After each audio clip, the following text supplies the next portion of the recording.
Hello student, तो आज की क्लास में हम लोग देखेंगे मैथ जो कि क्लास 10th का है।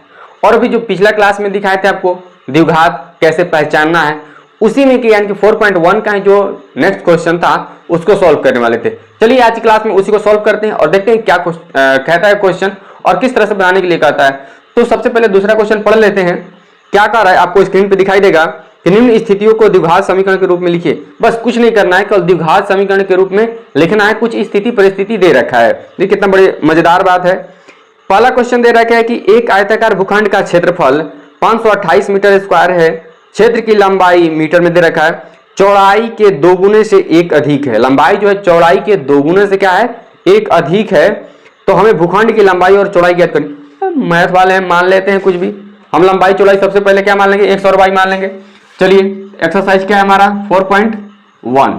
उसके बाद दूसरा क्वेश्चन के पहला और क्या मानेंगे हम, माना कि आयताकार भूखंड की लंबाई बराबर x मीटर तथा भूखंड की चौड़ाई बराबर y मीटर। ये दो चीज मान ली।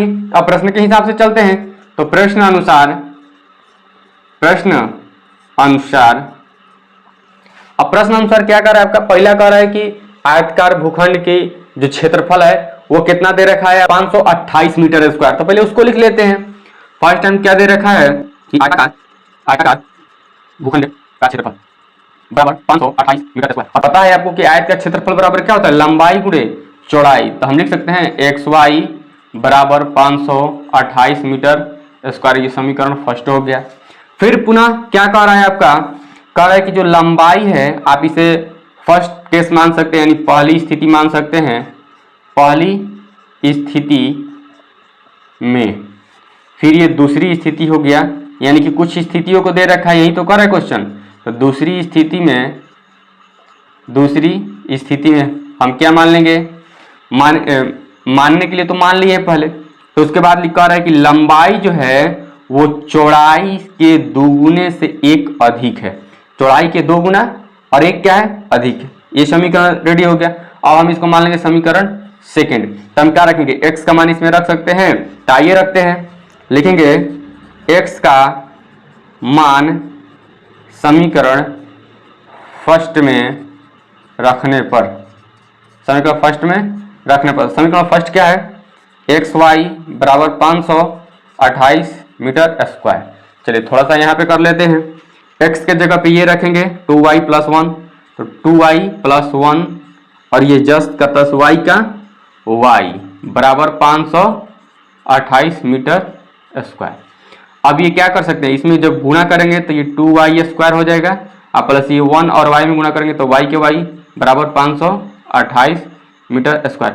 अब इधर से ये इधर लाएंगे, 2y स्क्वायर प्लस y और माइनस 528 बराबर क्या हो जाएगा, 0। समीकरण के रूप में लिख रहे हैं, इसलिए इसका यूनिट की कोई आवश्यकता नहीं है। यही हमारा क्या है, इसका द्विघात समीकरण। और इतना ही लाने के लिए केवल कह रहा है। चलिए तो फटाफट इसको नोट कर लीजिए और साथ में हम भी हैं। चलिए दूसरा क्वेश्चन कह रहा है कि दो क्रमागत धनात्मक पूर्णांकों का गुणनफल 306 है, यानी कि दो संख्या है जिनके गुणनफलों का क्या है, 306 है। हमें पूर्णांक को ज्ञात करना है। ऐसा दो धनात्मक पूर्णांक लेना है जिसका गुणनफल क्या आ जाए, 306 आ जाए, उसी को ज्ञात करना है। और वो भी कैसे, द्विघात समीकरण में। फुल प्रोसेस नहीं पास करना है। चलिए तो हम मान लेंगे, सबसे पहले क्या मान लेंगे, पहला धनात्मक मान लेंगे। पहला धनात्मक पूर्णांक बराबर x तथा माना कि तथा दूसरी धनात्मक पूर्णांक बराबर क्या y मान लेंगे, नहीं। जब भी हमें पूर्णांक मानना हो, जब भी हमें क्या मानना होता है, पूर्णांक, तो हम अगला संख्या मानते हैं। जैसे कि यहाँ अगर 1 है पहला पूर्णांक, तो दूसरा पूर्णांक क्या हो जाएगा, 2 हो जाएगा। ऐसे करके मानेंगे 3 हो जाएगा। तो हम इसे xy के रूप में अगर मानना हो तो किस तरह से मानेंगे, जरा देखिएगा। अगर 1 को मान लेते हैं x, तो 2 के लिए क्या मानेंगे, x प्लस 1, क्योंकि x है 1 है 1, कितना हो गया, 2 हो गया। इसके लिए क्या मानेंगे, x प्लस 2 मानेंगे। क्या मानेंगे, यानी तीसरा अगर धनात्मक पूर्णांक लेना हो तो हमें क्या मानना है, x प्लस 2। अब x का मान ये 1 नहीं बल्कि कुछ भी हो सकता है। तो यहाँ क्या हो जाएगा, x के जगह पे 1 है प्लस 2, कितना हो गया, 3 हो गया। तो इस तरह करके माना जाता है। कोई भी धनात्मक अगर सम पूर्णांक आएगा तो उसके हिसाब से मानना पड़ेगा, विषम आएगा तो उसके हिसाब से आपको मानना पड़ेगा। अगर कहेगा विषम पूर्णांकों का गुणनफल है। किसका? विषम। तो हम इसको मान लेते हैं x, तो मान चलिए विषम कौन होता है? 1 3 5 7 ऐसे करके होता है। तो इसको मान लीजिए x, अगला के लिए क्या मानेंगे? x प्लस 2, अगला के लिए क्या मानेंगे? x प्लस 4, अगला के लिए x प्लस 6, ऐसे दो दो करके बढ़ रहे हैं, देख रहे हैं ना, तब आपका ये विषम आ रहा है। तो ऐसे करके माना जाता है। तो चलिए अगला हम क्या मानेंगे इस हिसाब से? तो हम मान लेंगे x प्लस 1, क्या मान लिए? x plus 1। तो चलिए अब हम अपना प्रश्न से चलेंगे। तो प्रश्न अनुसार क्या कर रहे हैं कि दो धनात्मक पूर्णांकों का गुणनफल 306 है। तो यहाँ पर एगो x है और गुणे x प्लस 1 है, दूसरा धनात्मक पूर्णांक x प्लस 1 हो जाएगा। तो बराबर 306। तो गुणा कीजिए ना जी, एक्स स्क्वायर प्लस एक्स बराबर 306। तो एक्स स्क्वायर प्लस एक्स, ये प्लस है तो इधर क्या आएगा? माइनस में हो जाएगा, बराबर 0। और ये हमारा क्या हो गया? आंसर। जब भी बराबर के इधर उधर जाता है तो आपको पता होना चाहिए कि अगर गुणा में रहेगा, बराबर इधर जाएगा तो ये भागा में हो जाएगा, यानी कि नीचे चला जाएगा बाटा में, कोई भी संख्या अगर रहेगा तो। फिर अगर भागा में रहेगा तो इधर आएगा तो गुणा में हो जाएगा, इधर प्लस में तो बराबर के उस साइड माइनस, इधर माइनस में तो बराबर के उस साइड प्लस में। ये बदलता रहता है। ये 4 ही कंडीशन है। कितने कंडीशन है? 4 ही कंडीशन है। अगर इसको फॉलो करते हैं तो बराबर में जो इधर उधर होता है, गुणा भाग जोड़ घटा, तो ये आपका दिक्कत नहीं होने वाला। चलिए तो फटाफट इसका स्क्रीनशॉट लीजिए। इतना तो हो गया, लेकिन कुछ लोग के दिमाग में एक डाउट जरूर फंस गया होगा, और वो डाउट क्या है उसको जरा क्लियर कर लेते हैं। वो आपको डाउट आएगा कि जैसे हमने माना था कि धनात्मक पूर्णांक संख्या बराबर x, और दूसरा यानी कि फर्स्ट धनात्मक और सेकंड धनात्मक क्या माने थे आपका? x plus 1। ये क्यों माने हैं? क्योंकि धनात्मक तो मान के चलिए सम भी में भी आ जाता है, जैसे कि 1 था, 3 था, 5 था, 7, ये सभी तो धनात्मक ही है। तो इसके लिए x हो गया, तो x के लिए x प्लस 2 हो जाना चाहिए था। तो ये मान लेते हैं, या फिर कोई मान लीजिए, जब एक रखेंगे तो दूसरा भी रख सकते हैं। लेकिन नहीं, यहाँ पे आप ध्यान रखना कि कोई भी अगर कहेगा ऐसा पूर्णांक लिखना तो क्रमागत कहेगा। क्या कहेगा? क्रमागत। अगर ऐसा कह दिया तब आपको ऐसे करना है। अगर क्रमागत नहीं कहेगा, दूसरा कंडीशन देगा, तो उसके अकॉर्डिंग आपको चलना है। लेकिन अगर क्रमागत कह दिया तो आपको यहां पर ध्यान देना है कि 1 के बाद 2 ही आएगा, 2 के बाद 3 ही आएगा, 3 के बाद 4 ही आएगा। आपको यहां पर फानना नहीं है, यहां पर फानना नहीं है, 1 के बाद 1 के पीछा करना है। तो उसके कारण क्या आ जाएगा? x रहेगा तो x प्लस 1 ही आएगा। इसके लिए क्या आ जाएगा? x प्लस 2, यानी कि ये तीसरा क्रमागत संख्या हो गया। समझ आ रहा है ना? तो अगर ये कहेगा क्रमागत विषम संख्या के गुणनफल, क्रमागत सम संख्या के गुणनफल, तो ये हो जाता है। आपको टॉपना नहीं है, यानी कि यहां से सीधा इसी पे जंप करना है, यहाँ इसके बाद इस पे आना है। इसके लिए क्या हो जाएगा? x प्लस 4 हो जाएगा, तब ना 5 होगा। तो इस प्रकार से आपको चूज करना है, ऐसे नहीं कि रेंडमली आप कुछ भी नहीं ले सकते हैं। चलिए थोड़ा सा डाउट लगा कि मतलब आप फंस सकते हैं यहाँ पर, इसलिए मैंने बता दिया। चलिए कोई बड़ी बात नहीं था। आइए नेक्स्ट क्वेश्चन पे हम लोग चलते हैं। तो हम मान लेंगे रोहन का आयु बराबर x वर्ष, माना कि तथा उसके माँ की आयु बराबर x प्लस 26 वर्ष। क्यों? क्योंकि रोहन से 26 साल क्या है, उसकी माँ बड़ी है। तो बड़ी है तो हम प्लस कर देंगे 26 को। तो अब यहाँ प्रश्न से आ जाएंगे, तो प्रश्न अनुसार, यानी कि अब प्रश्न क्या कर रहा है उसके हिसाब से देख लेंगे। अब प्रश्न कह रहा है पहला ही कंडीशन में कि ये तो बड़ी है, ऐसे करे कि 3 वर्ष पश्चात। तो 3 वर्ष पश्चात मतलब क्या? बाद में। 3 वर्ष पश्चात, जो कि आपको क्वेश्चन में दिख रहा है, पश्चात मतलब कि 3 वर्ष बाद में। यानी कि अभी मान के चलिए आप 5 साल के, तो 3 वर्ष बाद कितना हो जाएंगे? 8 साल के। अगर अभी 10 साल के हैं तो 3 वर्ष कितना हो जाएगा? 3 वर्ष बाद 13 साल के। तो इस प्रकार से आपको निकालना है। तो हमें तो यहाँ एग्जैक्ट पता नहीं है, तो हम 3 वर्ष बाद चलेंगे। तो रोहन की आयु क्या हो जाएगा? रोहन का आयु बराबर हम x में 3 जोड़ देंगे, क्योंकि पता तो है नहीं कि x का मान कितना है। उसके बाद उसके माँ की आयु बराबर x प्लस 26 प्लस हम 3 कर देंगे क्योंकि ये टोटल में 3 और जोड़ देंगे तो बराबर फाइनल कितना हो जाएगा x प्लस 6 3 9 2 29। पेन गिर गया। चलिए तो 29 हो गया। अब इसके गुणनफल को कह रहा है, कितना कह रहा है आपका, तो गुणनफल कह रहा है 360 हो जाएगी। कितना हो जाएगा इनके गुणनफल 360, तो x प्लस 3 x प्लस 29 बराबर 360। ये आपका कंडीशन हो गया। अब हम इसको अब इसको कॉमन लेके मल्टीप्लाई कर लेंगे।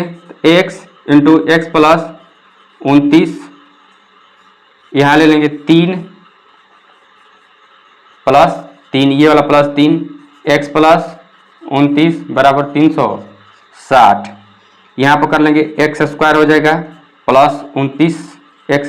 अगर आपको नहीं दिखाई दे रहा होगा तो हम बोल रहे हैं, सुनाई तो मतलब नहीं रहा होगा, बोर्ड थोड़ा छोटा है तो आप एडजस्ट कीजिएगा।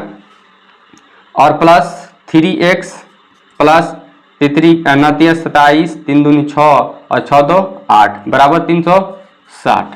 चलिए आगे बढ़ते हैं। 10 का 10 लिखेंगे एक्स स्क्वायर प्लस ये हो गया 29x और 3x कितना हो गया 9 3 12 32x प्लस ये आपका 87 है माइनस 360 प्लस में तो इधर आएगा तो माइनस में लिख दीजिए प्लस 87 माइनस 360 बराबर 0।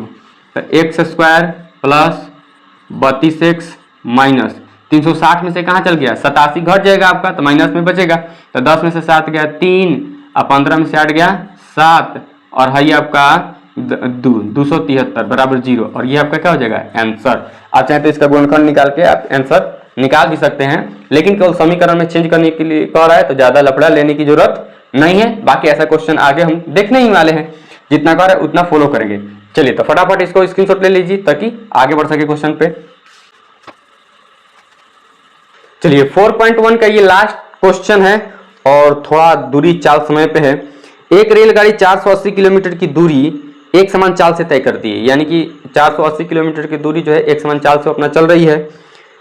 यदि इसकी चाल 8 किलोमीटर कम हो जाए, जब इसका चाल 8 किलोमीटर क्या हो जाए कम हो जाए, तो उस स्थिति में यानी कि वह उसी दूरी को तय करने में 3 घंटे अधिक लेती है। देखिए 480 किलोमीटर दूर है जो एक समान चाल से चल रही है और उसके बाद अगर उसके चाल में 8 घंटा घटा दिया जाता है तो 3 घंटा अधिक लग जाता है उसी दूरी को तय करने में। तो आपको बताना क्या कि रेलगाड़ी का चाल क्या था, वो रेलगाड़ी का चाल क्या था कि जिसे केवल 8 किलोमीटर ही घटा देना, 8 किलोमीटर पर आवर घटा देने से उसमें उतना बड़ा बदलाव आ जा रहा है, यानी कि 3 घंटे का अंतराल आ जा रहा है। 3 घंटा ज्यादा टाइम ले रहा है ना। चलिए तो चौथा क्वेश्चन आपका कह रहा था, हम सीधा मान लेंगे कि रेल माना कि रेल गाड़ी का एक समान चाल बराबर x किलोमीटर पर आवर। तो प्रश्न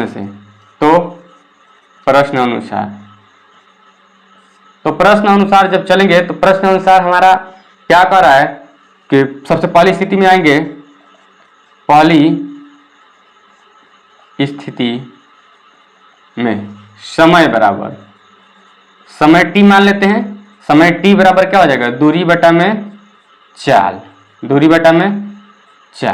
तो समय तो फिक्स है तो t बराबर दूरी कितना है 480 किलोमीटर और चाल क्या है x किलोमीटर पर आवर। क्योंकि एक समान चाल तो हमें पता ही नहीं था ना, लेकिन एक चाल समान से जब चल रहा है तो 480 किलोमीटर दूरी चल रहा है। समय भी पता नहीं है तो इसको t है। चलिए समय का समय ही रहने देते हैं, लेकिन समय का सिंबल t है इसलिए यहाँ पर हमने रख लिया। अब आगे बढ़ेंगे दूसरी स्थिति में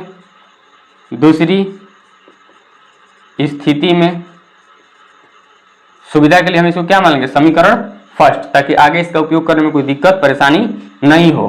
तो फिर हम लिखेंगे समय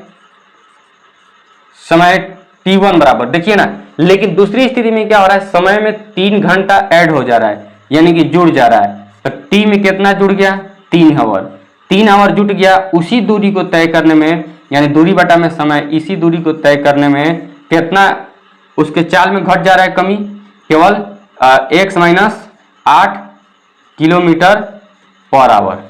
यही तो x में खाली 8 किलोमीटर घट रहा है, यानी उसके समान चार्ज में से 8 किलोमीटर पर आवर घट रहा है, तो उसी दूरी को तय करने में 3 घंटा अधिक समय लग जा रहा है। तो आप बताइए कि t के जगह पर हम इसका मान रख लें, क्योंकि t वाला तो सेम ही है, एक समान चाल पे t सेम ही था, तो इसमें भी वही, और इसमें केवल 3 घंटा अधिक लग रहा है, तो t तो पता नहीं है, तो t का मान रख लें, तो इसको 2 रखने की जरूरत नहीं है।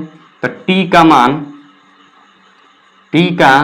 मान समीकरण या सेकंड मान लेते हैं, सेकंड में रखने पर रखिए t का मान क्या है, t का मान 480 बटा में x प्लस 3 बराबर 480 बटा में आपका क्या है x माइनस 8।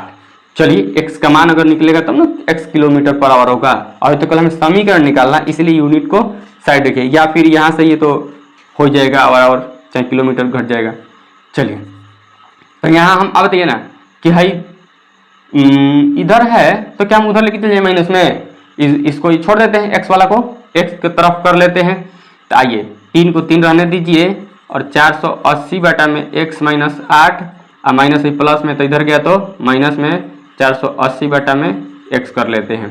अब 3 बराबर ये बटा पर के जोड़ बनेगा तो x हो जाएगा, x माइनस 8 हो जाएगा, कोई दिक्कत। चलिए तो x माइनस 8 से x माइनस 8 तो कट गया, बचा x, तो x ले 480 में गुना कीजिएगा तो 480x आ गया, माइनस के माइनस x ले x कट जाएगा, बात कीजिएगा तो बचेगा क्या x माइनस 8, तो x माइनस 8 में 480 से गुना कीजिएगा तो 480 इंटू x माइनस 8। अब आगे बढ़ेंगे 3 और बराबर, अब इसको भी तोड़ लेंगे, x स्क्वायर कर लेंगे, तो ये हो गया 480x minus 480x minus 480x और माइनस माइनस प्लस 8 से इसमें गुणा करेंगे तो 0 8 64 6 8 चौके 32 6 38 32 8 चौके 32 6 कितना हो गया 38। चलिए अब यहाँ पे लिख लेंगे x square minus x into 8, तो 8x ना 8x। चलिए ये वाला जितना भागा में इधर आएगा तो गुना में हो जाएगा। चलिए इधर दिख रहा होगा, हमको पता है कि इधर दिख रहा होगा, ये फर्स्ट स्टेप हो गया, ये सेकंड हो गया और ये तीसरा, ताकि गड़बड़ ना हो स्क्रीनशॉट भी अगर लीजिएगा तो बाद में पता चलेगा। ये पहली बार में करना है, ये दूसरी बार में, फिर लास्ट में ये तीसरी बार। तो यहाँ पर 3 को कर लेते हैं, 3 into x square minus 8x बराबर, ये देखिए 480 प्लस 480 माइनस माइनस प्लस, ये तो खत्म हो गया, बचेगा क्या 3840। इधर क्या बचा 3840। अब क्या हम इसको देखिए, ये गुणा में है, किसमें है गुणा में, इधर लाए तो भागा में हो जाएगा, इसको ऐसे ही छोड़ देते हैं, एक्स स्क्वायर माइनस 8x बराबर 3840 बटा में, ये गुणा में है तो इधर आएगा तो भागा में, 3 से कटा देंगे, एक्स स्क्वायर माइनस 8x बराबर 3 8 है 24। देखिए ना 38 24 में इतना से 3 से भाग करिएगा तो एक बार में 3, फिर 8 दो बार में 6 2 आए बचा 4, तो 3 8 है 24, खत्म, और ये 0 के 0 बढ़ जाएगा। चलिए तो अब इस प्लस में तो इधर माइनस कर लें, x square minus 8x minus 1280 बराबर 0, और ये हमारा क्या हो गया आंसर। चलिए फटाफट इसका स्क्रीनशॉट लीजिए, और यहाँ से क्वेश्चन एंड होता है 4.1। ये आपको टोटल 1 भी बन गया और इसका 2 भी बन गया। अगर इसका पहला क्वेश्चन आप नहीं देखे जिसमें केवल चुनना था कौन द्विघात समीकरण है, तो इसके डिस्क्रिप्शन में मिल जाएगा, या फिर आप वीडियो सेक्शन में जाएंगे तो वहाँ पर भी मिल जाएगा, क्योंकि लास्ट वीडियो वही था, उसके बाद कोई वीडियो अपलोड नहीं किया गया है, तो इसके बाद ये आ रहा है। चलिए तो मिलेंगे हम लोग नेक्स्ट क्लास में, और नेक्स्ट क्लास में अगले टॉपिक की ओर आगे बढ़ेंगे।